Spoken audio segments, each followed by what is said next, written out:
Your 3.3 volts is going to your Arduino from your card reader.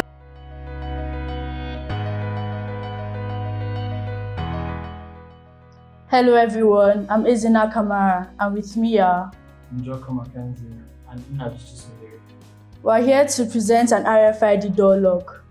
We've been on this project for 2 weeks now, and during the course of the week, we had encounter with the topic wireless transmission, which powers the RFID card.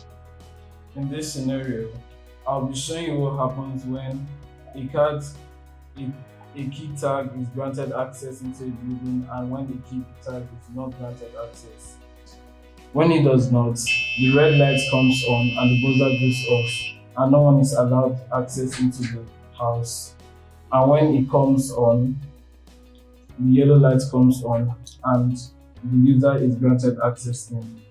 To conclude, we can apply this to our daily lives. We can apply such to security measures like automatic garage doors and normal appliances like traffic light.